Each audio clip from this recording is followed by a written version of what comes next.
A very good morning to all of you children. I'm once again back here to take your English literature classes. Now, for the last few days, we had been doing Little Women. We have completed the first two chapters of Little Women. Now, today I will come back to our Gems reader, and today we will do the lesson in Serengeti. Children, do you have any idea what is Serengeti or where is Serengeti? I'm sure some of you must be having an idea, but let me tell you, it is a beautiful national park in Africa. Okay? You know what is a national park? A wildlife sanctuary. So this is Serengeti is a beautiful national park in Africa. Now this extract in Serengeti is adapted from Forever Free by Joy Adamson, who describes Serengeti. Joy Adamson is the narrator of this story. Joy narrates or describes his experience in Serengeti. Okay? So we will today read this lesson on the beautiful adventure in Serengeti, which is a beautiful national park in Africa. Sorry, Joy Adamson is a girl. During her stay there, Adamson observed and wrote about a great variety of wildlife. It was after tea time that we reached Cerro Nera. We began to pitch camp when sudden heavy rains soaked everything. Pitch camp means put up camps. You know, in the forest, you don't have a proper house or proper hotel or resort to stay. So you have to put up camps and stay there. So they were also getting ready to pitch up tents when suddenly it started raining heavily and everything got wet, soaked, everything means everything got wet and we were bogged down. What is bogged down? Any idea? Bogged down means stuck in that wet and swampy mud. So naturally heavy rains, and in the forest you won't get concrete roads there, isn't it? So everywhere it was muddy. So they got stuck up there. Now during the night, several hyenas walked around and a lion came so close to my tent that I could hear him breathe. Imagine, children. She was in the tent and she could hear the hyenas walking about, and then she also heard a lion very close to her tent because she could almost hear him breathe. Now luckily, the boys helping me, now she had not gone there alone, there were some boys who were helping her. They were sleeping in the lorry. So I did not have to worry about their safety. So she was in the tent and the other helping boys, they were in the lorry.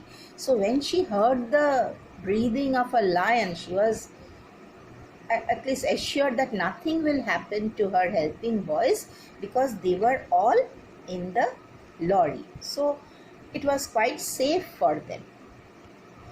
The next day, I went to make arrangements for my stay and found that I had to hand in our firearms. What do you mean by hand in? You have to surrender. You have to give up. So they had to surrender their firearms as it was against the rules for visitors to keep them. Now if you have a rifle or if you have a gun, you cannot take that inside the Wildlife National Park. So these were certain rules which the visitors had to follow. So the narrator also, they also found that she said that for my stay, and after she had made all the arrangements, and then she found that she had to give up or hand in our all their firearms, their weapons that they had, perhaps a rifle or a gun that they had, because they were coming to a forest. Naturally, for their own security, they thought of carrying them, because here in Serengeti there were lions, there were hyenas, so naturally they had brought weapons or firearms with them. But according to the rule, before entering the national park, they had to hand in their firearms, because that was the rule for visitors. When I asked the officer what I should do if lions visited me during the night, he replied with a broad smile, "Shoo them off." If you see someone, shh, shh, you do this. So the officer said, if you shoo them off, the lions will go. Imagine shooing off a lion. Won't you feel scared? Suppose a lion comes near you. But this officer very casually said, well, if a lion comes, you just shoo them off. And certainly, by the time I left Serengeti, I became quite an expert at the shooing off technique. Now, the period of stay that the narrator had in Serengeti, she was used to this shooing off. So by the time she came back from Serengeti, she had become an expert in this technique of shooing off.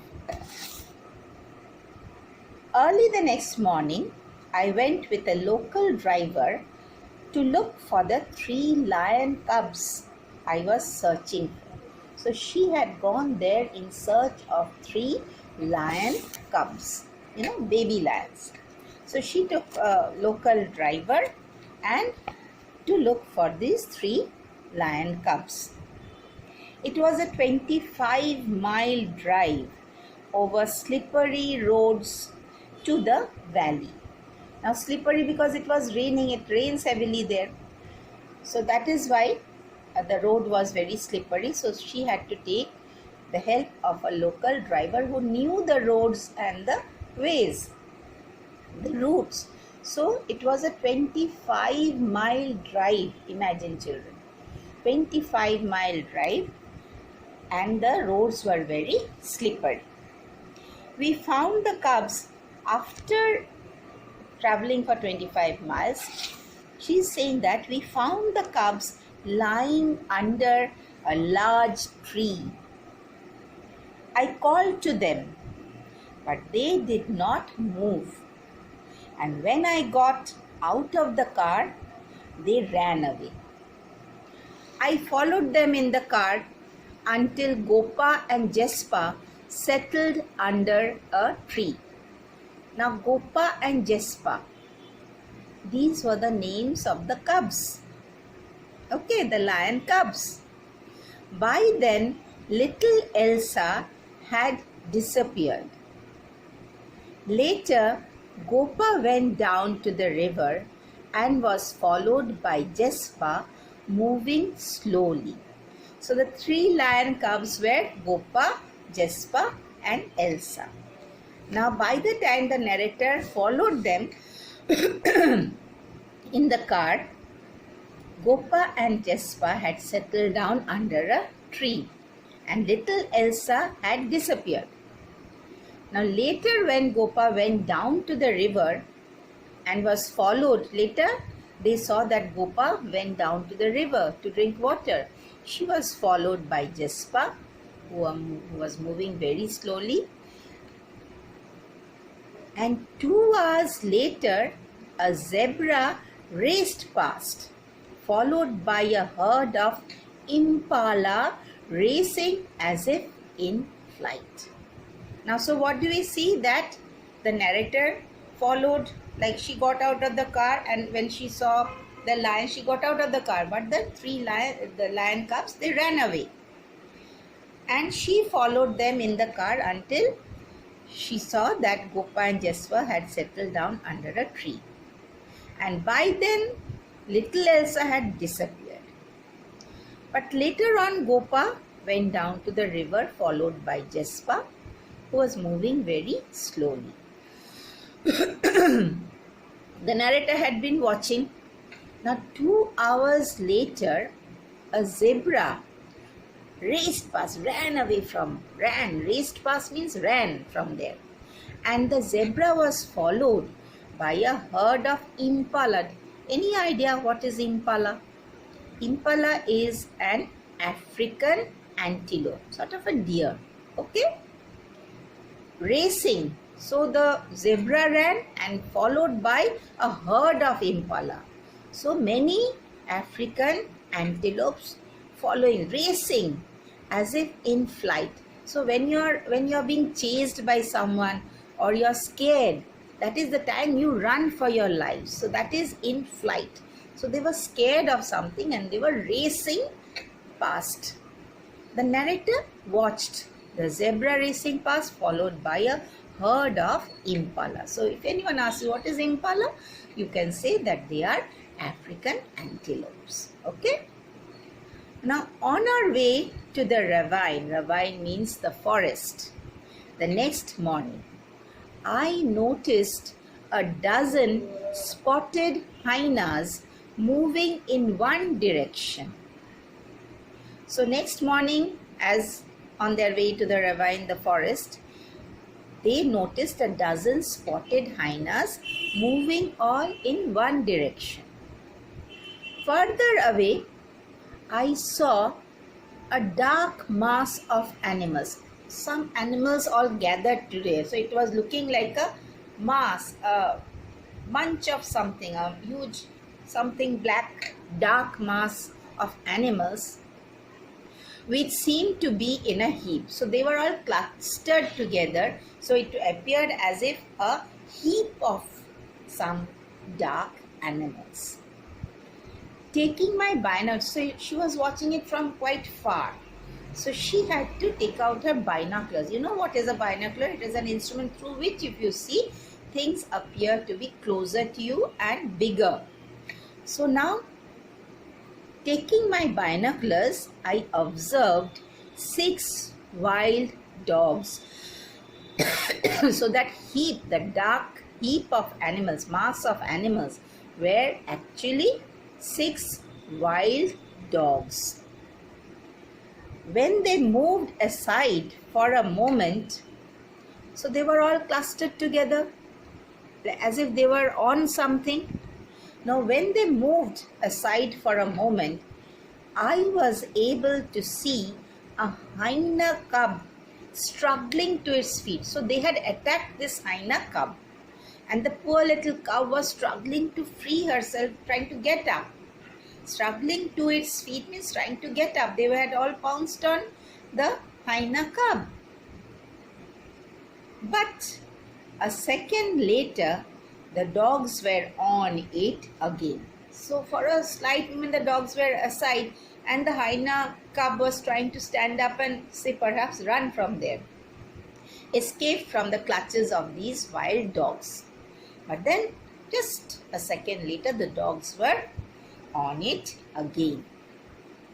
I positioned the car between them and the cub. So she took her cub close to the dogs and the hyena cub, and the position of her car was such that she was between the wild dogs and the cub until, so she was like a barrier between the wild dogs and the cub. So she gave the hyena cub an opportunity to walk away from there. So I positioned the car between them and the cub until it was able to walk slowly over to the hyena pack of hyenas. A number of hyenas were there. So she went and took her car in between the wild dogs and the hyena cub. So getting that opportunity, the hyena cub stood up and slowly walked away to the herd of hyenas or to the pack of hyenas that were a little way away. So the narrator gave life to this little hyena cub. Then a second cub advanced towards them. So this hyena cub went away towards the hyena pack. She went slowly over to the hyena pack. Then a second cub advanced towards them. I didn't know in what direction to move the car or how to do it quickly enough to protect both cubs at the same time. But finally, the adult hyenas took over and kept the two cubs safely in their midst, means amongst themselves. So, what did we see?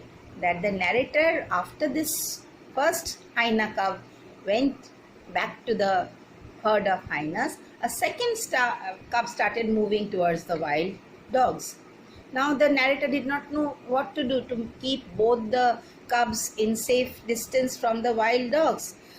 But thank God, the adult hyenas, they finally took over and kept this cub, both the cubs, safely in their midst, means amongst the other hyenas. So isn't it very interesting? Yes, we are all enjoying this adventurous story, isn't it? So let us stop here for today. Again, on our next literature class, we will continue with this lesson. Bye then.